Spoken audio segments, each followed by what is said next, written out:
Coffee was the only thing on Jesse Stone's mind when he entered the Paradise police station on a bright New England spring morning. His first stop was usually the coffee maker, but when he saw what was happening in front of Suitcase Simpson's desk, which was located across the aisle from the kitchen area, he headed for his office. A man and a woman, middle-aged, expensively dressed and handsomely coiffed, were arguing loudly with Suitcase. The man was irate. His face was beet red, and the woman was obviously concerned for him. "Molly," he said, "what's going on?" She followed him into his office. "Tourists, missing vehicle. They exited the turnpike at Paradise Road looking for a place to have breakfast. They discovered daisies. Sometime while they were eating, their car disappeared. Late model Honda Civic." "What's with the yelling?" Jesse said. "They believe the car was towed." "And they think we towed it?" "Yes, because it was parked illegally." "You mean they didn't park in Daisy's lot?" "Correct." "And did they say why they didn't park in Daisy's lot?" "When they chose Daisy's, they weren't certain they were going to like it, so they parked on the street, in a red zone.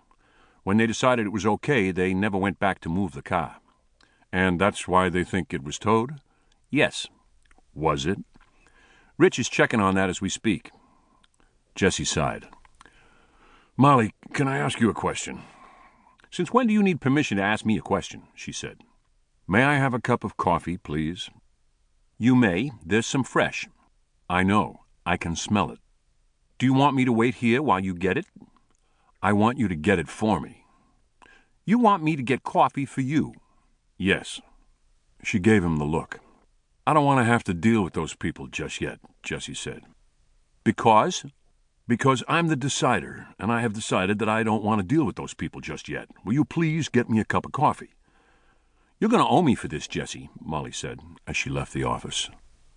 It's never easy, Jesse thought. Molly returned with the coffee, followed by Suitcase and the couple from the hall. "They wanted to speak with you directly," Molly said, as she handed Jesse the cup. The couple pushed past Molly and stood directly in front of Jesse's desk.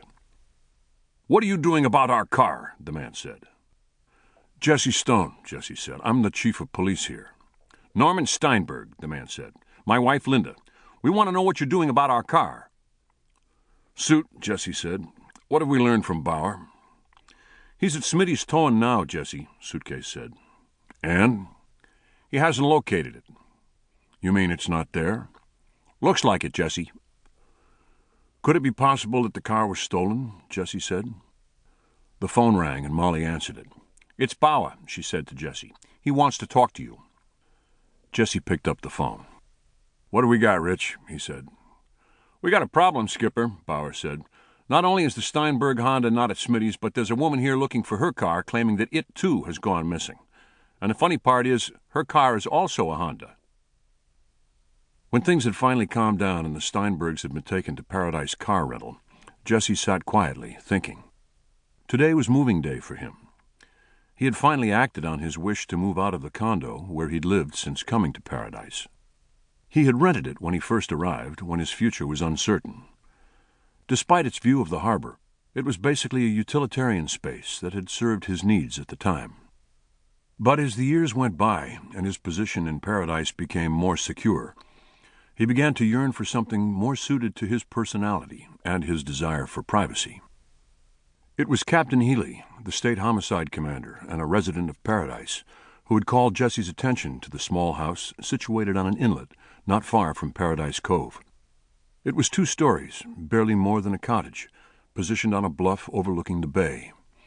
Its weathered appearance and remoteness made it feel both mysterious and enticing. It was owned by an elderly physician and his wife, who decided they had finally lived through enough New England winters.